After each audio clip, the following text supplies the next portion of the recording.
Yang mau diambil. Tim SAR gabungan Basarnas yang terdiri dari TNI, BPBD, Tagana, dan relawan mengevakuasi warga yang terjebak banjir di Desa Pelalan, Dusun Parara, Kecamatan Lamasi, Kabupaten Luwu, Sulawesi Selatan dengan menggunakan ban mobil dan perahu karet. Warga yang dievakuasi terdiri dari anak-anak hingga orang dewasa. Tim evakuasi harus berjibaku dengan melewati kebun warga yang terendam banjir dengan ketinggian 1 meter. Hingga saat ini, tim SAR gabungan masih berupaya menyisir daerah banjir bandang untuk melakukan evakuasi warga.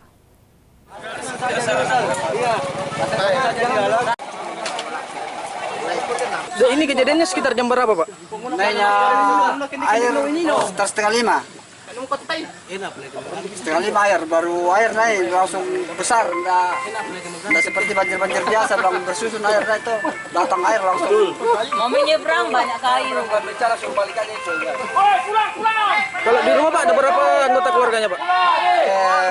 Yang tinggal di rumah 3 orang bersama punya anak 1. Kalau ketinggian airnya tadi itu berapa meter, Pak? Rumah saya ketinggian tinggi rumah panggung saya kan 2 meter, Pak. Baru dilewati naik 2 papan.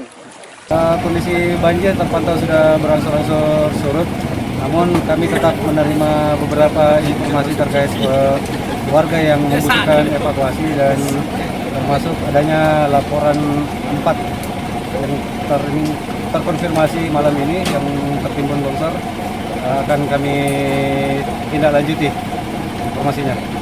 Tadi kan ada evakuasi, berapa orang yang dievakuasi?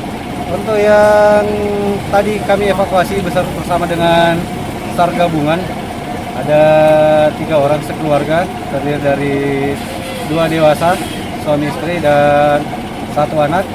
Untuk ketiganya sudah dievakuasi menuju ke puskesmas.